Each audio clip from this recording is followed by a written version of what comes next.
Hi, Rick. We just got word from the NHL that your game on Saturday is officially postponed against Tampa. So, if I correct me if I'm wrong, your next game on the schedule will be Monday at Florida. Is that what you and the staff are doing right now? Are you preparing for Monday's game on the road? Yes. Yeah. We actually had video this morning in preparation of Tampa. So that's obviously out the window. And so now we'll be preparing for Florida on Monday and to leave here on Sunday and fly there and play 5 games in the state of Florida. Next, we'll go to Brian Ray. Brian? Bones, you've told us a couple of times this year that your plan is always written in pencil just because of how unknown this is. Can you walk us through your last few days, whether you don't know if you're going to play, you don't know if you can practice, you don't know when this is going to end? How have you approached the last 72 hours, I guess, trying to be a head coach? Well, we had them in yesterday for an off-ice workout. But we came in today and working around the schedule of the rink. We were able to have an on-ice practice, and hey, if the lights went out, we would have practiced with the emergency lights on. That's what we were prepared to do, and that's fine. But we were preparing to play Tampa. So you take your pencil and you erase out Tampa, and now we're going to start doing more video on Florida. So that's our next game, and we'll have 3 games in a row with them. So right now our preparation shifts from Tampa to Florida, and that's what we do. We adjust on the fly, and we deal with it. Now we were all expecting to play at some point, whether it was Friday, Saturday, or just strictly Saturday, but that's not going to happen, and that's fine. Now we deal with what we're dealt with the hand we're dealt with, and we'll get ready for Florida on Monday. Next, we'll go to Tracy Myers. Tracy?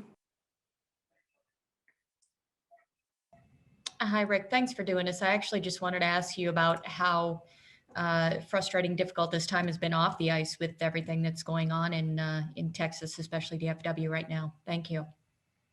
Well, first of all, the guys want to play.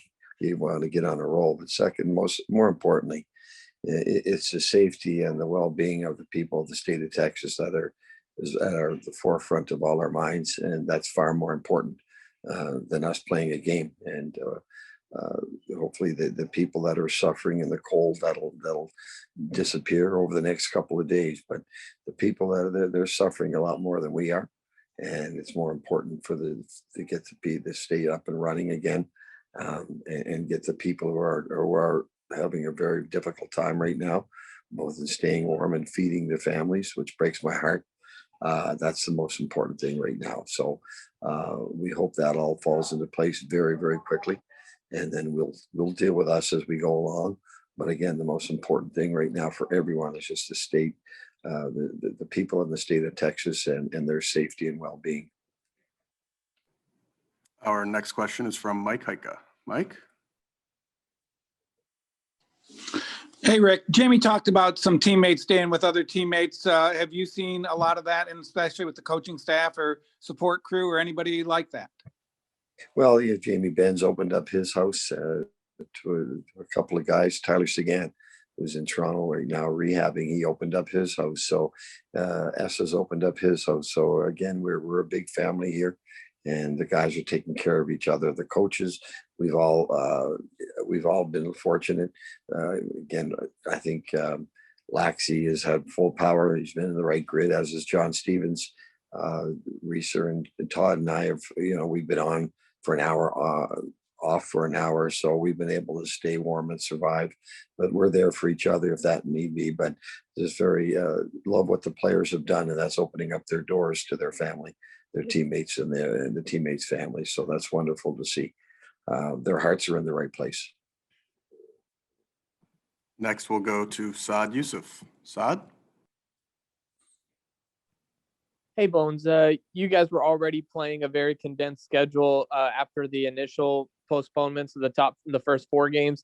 It looks like it's going to be even more condensed now for the final whatever games are left this season. As a coach, how do you kind of prepare that and prepare your players, physically to be ready for this for the long haul?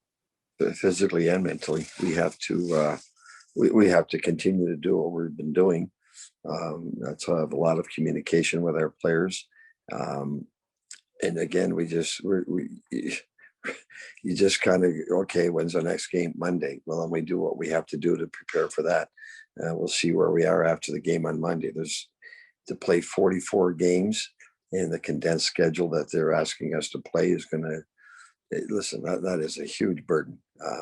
But we can't deal with it all at once. All we can do is make sure the day to day we're doing the right thing for the team in terms of rest, travel, and all the things that we've talked about. The fact that the schedule is condensed now is completely out of our hands, and we're just going to do the best job we can in preparing our players and keeping them as fresh as humanly possible to play the games. That's going to be a lot thrown at us. And it's like everything else, we'll just deal with it the best we can on a day-to-day basis. Next, we'll go to Matt DeFranks. Matt? Rich, just first an update on Rope and Radulov, and second, just to piggyback off that last question, do you ever consider giving guys nights off for games to keep them fresher for later, since the condensed schedule is so busy late in the season?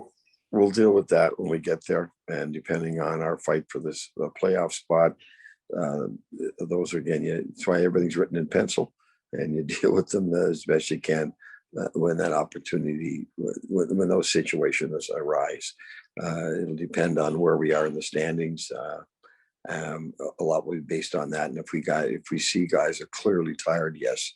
Would we give them the night out for games? We'd absolutely have to, because if we don't, then you run the risk of them getting injured, and we won't do that to our players. Rads is still on the IR. Rupe is day to day. He would not have played Monday and Tuesday had we played. And we're hoping that he'll be okay to play on Monday, but that's day to day, and we'll go from there. But Rads, no update on Rads. He's still on IR, and don't expect him to play here in the next little bit. Next, we'll go to Owen Newkirk. Owen? Yeah, Rick, in that sort of same vein, can this be, I know that's kind of trying to shine up something that's been a tough time, but can this be a little bit of a help for the guys, this unexpected time to let some guys heal up? I think you said Tanner Carroll was a little banged up and dealing with something as well. And to have this time, can you get a little bit healthier? I know you're going to deal with lots more with it being so condensed, but could this be a minor positive? Yeah, for sure. But it's important that we get these games in too, so we avoid so many games that guys are going to get injured. That's the situation that terrifies us. That there's so many games, and the guys are going to get tired and get injured out there. So a couple of guys needed a couple of days. Yeah, does the whole team need that? Absolutely not. I know we were really pumped up to play Nashville on Monday night. I felt it in the room on Monday morning, and I felt it when we went to the rink Monday night. The guys were in a great frame of mind, and we were ready to play. And it was on, when that happens, that's a major disappointment. But you deal with it. So the guys that needed a little break, like Rupe, gets it. But the rest of the guys, again, were anxious to play. So the big picture, the guys that want to play and they're healthy, you want them to keep going. And if the guys need a little extra couple of days, then they get it. But the most important thing now is just just deal with what we're dealing with physically and mentally, and focus on getting ready as best we can for Monday night.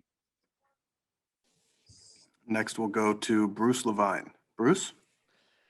Hey, Bones. It's been quite the year for off-ice impediments to your team. You had the tornado last October. The team spent so much time in the bubble, and now this, where players are opening their homes to each other. In your years of being around the game, how much has adversity brought your team closer together? And it all depends on the chemistry of your team. Sometimes teams that do not have a close group, they use the adversity as an excuse. Our group, we have great people and good chemistry, and again, that family atmosphere that we have, that we grab the adversity and run with it. We're not afraid of it. But again, I've seen teams that face adversity, and okay, this is their excuse to get out of it, and to not do as well as you possibly should. Whereas this group, all right, we're facing a little adversity. Let's grab it. Let's deal with it face on, head on, like we have, and we're going to continue to do that. And again, it's a good group. The chemistry is great, the culture is great, and that's why the guys are opening up their family homes to help other teammates. And this adversity we're facing, we'll deal with it. We'll overcome it, much like we have every other adversity that we faced. Again, I'm going to keep preaching it, but we are a very close family here, and that's going to get us through all these tough times. And our last question is from Brian Ray. Brian? Bones, an extension of that last question, how influential is the team captain in setting that family culture? Because Jamie obviously was the one letting Ben into his house in the tornado, and now he's got teammates in his place. How influential is the team captain to setting that tone? He leads the way, and he's been talking to teammates. Okay, who's has last hour, who needs a place to stay, and the same with Essa opening up his house, and Segi in Toronto, letting the guys know that his house is available. So it starts with Jamie for sure, but again, it's a close group, and they wouldn't need prodding from Jamie. Does Jamie lead the way? Absolutely. Does he have to prod these other guys to say, okay, we need some help? No. The guys are very willing to quickly open up their homes to help their teammates, but it certainly starts with our captain. He's a great leader for this team. All right. Thanks so much, Coach.